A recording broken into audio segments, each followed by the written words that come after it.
What's up, y'all? DJ the Sports Blurred. I'm back. It's been a long time since I posted a video. It's been a couple of months. I missed you guys. I miss talking crap online. I miss hearing you guys talk crap online.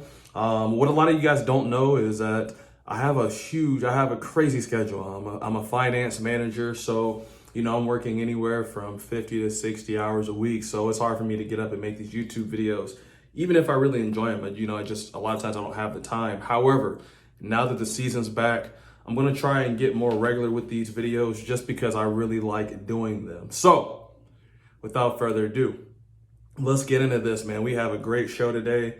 I don't even know if it's a show. I just call it that. I got a great video today, man. I'm going to hit a couple of topics today. I'm obviously going to hit the highest OSU Notre Dame game. We're going to talk about Bama.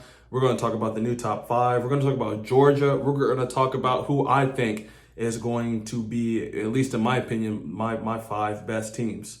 So let's get into it. First things first, there's a new shakeup in the top 5. Georgia, they skipped Ohio State. They're the new number 2. Bama stayed at number 1. Ohio State dropped down to number 3. Notre Dame is out of the top 5. They dropped all the way down to 8. Michigan's number 4. They moved up 1. Clemson moved down 1 to number 5. So Bama 1, UGA 2, OSU 3, Michigan 4, Clemson 5. There's a couple things here I would change. I'm going to go over that a little bit later in the video. But for the most part, I like these teams. I have one team that's not in the top 5 in my own personal top 5. And then I just have a couple of things I would probably switch over. But, we'll hit that. Let's talk about Bama.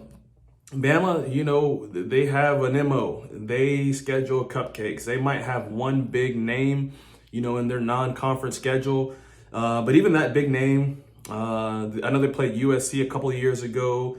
It's more so hype than anything. They played Texas this year. Texas really doesn't have a shot at beating Bama, but Bama does what they're supposed to do. They beat up the Cupcakes, and they go into their SEC schedule very strong, very competitive every year. They're always at the top of the SEC. So they opened up this season with a 55-0 beatdown of the Utah State. I think they're the Aggies in Utah State. I'm not really sure. It really doesn't even matter, unfortunately. Bryce Young looked pretty good, man. He was 18 for 28, 195 yards, 5 touchdowns. This is all within the first half. He also had 5 carries for 100 yards and a touchdown as well. That Bama defense, man, if there's anything you know about Alabama, they're always going to bring the D. They gave up 136 total yards, only 7 touchdowns. 7 first downs. And they didn't have any takeaways. So, that was weird to see. With only giving up 136 total yards and that few first downs, you would think Bama would have 3 to 4 takeaways, but they didn't. Like I said, Bama, they're going to run through their schedule. They have Texas next week. I'm really interested to see that game. Quinn Ewers, he was a quarterback for Ohio State. I'm kind of interested to see how he's going to perform versus Bama. I don't really have a lot of faith in Texas overall, but that could be a interesting game. Just to kind of give you some clarification why I say Alabama schedules out of conference bums. Listen to this. So obviously their first non-conference game was versus Utah State. Then they're going to play Texas this week. Next week they're going to play the University of Louisiana Monroe. Those are their 3 out of conference opponents that are going to be sacrificed for the annual Alabama slaughter. Let's talk about Georgia. Georgia, in my opinion, they came out and played like the best team in the country. From offense to defense, they looked like the most complete team to put out there. They killed Oregon. Now, this could be a case of 2 things. Georgia being that good and Oregon just being vastly overrated. They came to that game as the number 11th team in the nation. And as right now, I don't actually believe that they're ranked. I believe they were kicked out of the rankings because they look that bad. I'll have to double check that. In the comments below, if I'm wrong about that, please let me know what Oregon is. I'd really appreciate that. Also, if you made it this far to the video, I forget, please subscribe. My channel, I just like to run into people who like to talk college sports. I don't care if you're like the SEC, the Pac-12, the Big Ten. I'm always here to talk about whatever conference not just Ohio State, not just the Big Ten. I like hearing you guys' thoughts. So please subscribe, like this video since you're here. Cost you nothing. And if you don't like my content, you can unsubscribe later. I'd hate to see you go. But please, if you could do me that one favor, I'd really appreciate it. Going back to Georgia, like I said, they look like the best team in the nation. And during week 1, I mean, Stetson Bennett, he had 1 year to come into this football team as the man. I mean, he had this whole offseason. He is the guy. There's no back and forth with JT Daniels. Stetson Bennett is the guy. He went 25 for 31, 368 yards, 2 touchdowns. Kenny McIntosh led the Georgia Bulldogs with 9 receptions for 117 yards, no touchdowns.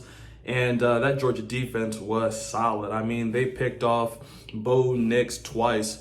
This game, I really wanted to see what Bo Nix was going to do. I mean, we've seen him at Auburn for it seems like 6 years, 7 years, and he's always been good, but he was never what we thought he was going to be. And I think the same thing with Auburn. I know they just assumed that he was going to come in and he was going to be their savior. And he came in, those first couple of years he did very well, but they could never actually turn the corner with him at quarterback. So, him going to Oregon, I was kind of interested to see, okay, maybe you have a little bit better team in Oregon. They don't play in the SEC. They play in the Pac-12, way easier competition. And, maybe he's going to come out and have a chance to redeem some of the criticisms that he got at Auburn. He really didn't do anything to help his case this last Saturday versus Georgia. But it is Georgia. They're the defending national champions. And in my opinion, they're the best team in college football today. Let's go on and talk about the Buckeyes versus Notre Dame. If you don't know, I'm an Ohio State fan all day long. I was born in Columbus. I was actually born like 5 miles away from the actual stadium. So I'm a Buckeye fan through and through. But I'm going to be honest about my team, man. I didn't really think they played a great game. Now, I will give them some credit. They played a top 5 team at home at night, granted, to open their season. So, they didn't do what Alabama did. They didn't do what most of these teams do and schedule that cupcake to kind of get your confidence up. They went right to it. I mean, Marcus Freeman, he's a first-year head coach. I think the sky is going to be blue in South Bend, Indiana for years to come with Marcus Freeman. I mean, I think the world of the guy. I think he is going to lead a heck of a program. And for that first half, he had Ohio State kind of concerned, kind of nervous. I never really felt like Notre Dame was truly in charge of the game. And I never really thought that Ohio State was going to lose this game. But, they went into the halftime with Notre Dame up 10-7 at Ohio Stadium. So I know he's going to do some great things. Let me give you some stats here for the game, some things that I found interesting. The quarterback play. C.J. Stroud. He is the #1 pick to be the Heisman Trophy winner based off some of the odds that we have coming up. He went 24 for 34, 233 yards, 2 touchdowns, hit an 89.5 QBR. Tyler Buckner, he came out and played that first half as well as you could have played. I mean, at one time, he was 8 for 8 with like 117 yards. So he had 8 straight completions on this Buckeye defense. Overall, he finished 10 for 18, 177 yards, no touchdowns. Jim Knowles, man, I kind of want to talk about him also. He came from OSU, Oklahoma State, and he's our new defensive coordinator. Looked like he had a solid game plan coming into this game. And to hold the Notre Dame Fighting Irish to, I want to say they only had 72 yards in the second half. I mean, no touchdowns, no second half points. I mean, he had a heck of a game plan coming into this, and that was one of the big questions as an Ohio State fan. What's the defense going to look like? Ohio State had a national championship caliber offense last year, but their defense was mediocre at best. A couple other stats I want to go into. So we have a few at Ohio State. We have a few Heisman candidates. C.J. Stroud, obviously, he's one of them. Trevion Henderson, he's another one of them. He had 15 carries for 91 yards, no touchdowns. And then Jackson Smith-Njigba fills out the triplets, as they call it. C.J. Stroud, Trevion Henderson, and then you have Jackson Smith-Njigba. He got hurt early in the game. He only had 2 catches for 3 yards. So It's going to be interesting to see how he's going to bounce back. There isn't any word if he's going to play this week versus Arkansas State. We'd love to see him back, but we don't really need him versus Arkansas State. We're going to need him further on down the road, especially when we open up the Big Ten play. We had a couple of great receivers show up. Emeka Ejbuka, if I'm pronouncing your name incorrectly, bro, I'm so sorry. I know you're one of my guys. I'm sorry, but he came to play. 9 catches for 90 yards and a touchdown. It was really good to see Marvin Harrison. He has a bigger role coming into this season, so it's good to see him produce. I want to say he had 5 catches for 56 yards and no touchdown. And then also Mayan Williams. It's going to be interesting. I know I use that word interesting a lot, but it's one of my favorite words in the English vocabulary. It's going to be great to see him and TreVeyon Henderson in this backfield. You have a hell of a 1-2 punch. TreVeyon had 15 carries, Mayan had 14. TreVeyon had 91 yards, Mayan had 84 yards, and then the lone rushing touchdown that was on the ground. That OSU defense, man. I get a lot of people, and I've heard a lot of people say it. So one of my favorite YouTubers on this platform that talk about college sports is a guy named Matt Be Great. I was really disappointed in one of his takes. He said Ohio State was overrated, after this game. And then he actually went on to bash our defense. I really don't see how you can bash Ohio State's defense. I mean, look what they did to a top 5 team. Notre Dame only had 253 total yards. 177 of those came through the air, 76 on the ground. You held a top 5 team to 250 yards total offense. That is one heck of a defensive effort. And I think OSU this year is going to have a heck of a defense. I mean, I think they're going to be in the top 10, and I know the offense is going to be in the top 10. So it's going to be interesting to see what's going to go on. A couple more thoughts that I had on the game. It was really good to see CJ Stroud in that second half. I mean, in the first half, it looked like he was, out of touch. It looked like he was out of rhythm, and you really couldn't blame him. I mean, his best receiver, the number 1 receiver in the nation, potentially, Jackson Smith-Njigba, he was hurt. So that's definitely going to throw up your timing. I mean, you would think that that connection, he's going to throw 20%, if not more, of his passes to this one guy. So when he's out, you have to be able to adapt and go to the next guy. Next guy's always up. So it was good to see him come out in the second half. He really got comfortable. He played well. He was seen on the field. And I think that going forward, he's going to have a heck of a season. The defense, one other thing I want to bring up about them, we have a potential star, Tommy Eichenberg. I mean, he played a hell of a game. He had 6 solo tackles, 2 sacks, and then 3 tackles for a loss. Very, very, very good performance by him. So he looks like he's going to be the next stand-up star for this defense and potentially the next leader. I think this game was just what a top 5 first weekend matchup should have been. It was a tough fought victory. I mean, both teams had some mistakes. Both teams made some penalties, but Ohio State, they were just a superior team. I think Notre Dame is going to have a good season going forward. I typically lean in on Notre Dame is overrated. Most years they're kind of like the Texas. Every time Texas has one big win, Texas is always back, and I believe it's the same thing with Notre Dame. I mean, I just don't really see what it was that made them a top 5 team. But whatever the case, we beat a top 5 team, and that's not easy to do. So I want to end this video here soon, but I also want to give you a couple more things actually. I think, when it comes to top 5, I do like where the voters have it.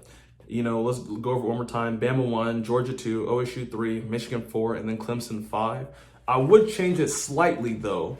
I would actually put Georgia as my number 1 team in the nation. I mean, they came out and they looked like the best team in the country last week. I mean, I hate to say it, but even better than Ohio State. At number 2, I would put the Buckeyes number 2. I believe that when you're rating these teams, you got to go off of who they played.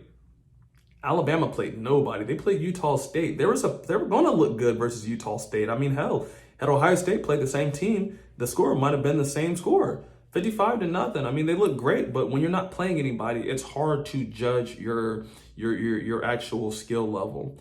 So that's why I have Ohio State at 2. They played a top 5 team week 1 without their best receiver, and they won pretty easily too at that.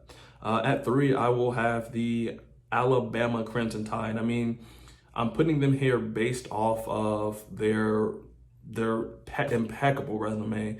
I mean, their name alone is going to win them most of their games. They're just such an intimidating team. I mean, when you come in to play them, you already know you're going to have to, tie down your helmet. You're going to have to buckle up because they're going to come rocking all day and all night. At number 4, I have the Michigan Wolverines. They look good this week. It's weird what Jim Harbaugh's doing up there, with his 2 quarterbacks. But I feel like they're a solid team. And, they got ran out of the gym last year in their last game versus Georgia. Looked like they didn't belong, honestly. But I think that having that experience to be on the college football playoffs, that platform for the first time, I think is going to give them a heck of a boost, this year and next year.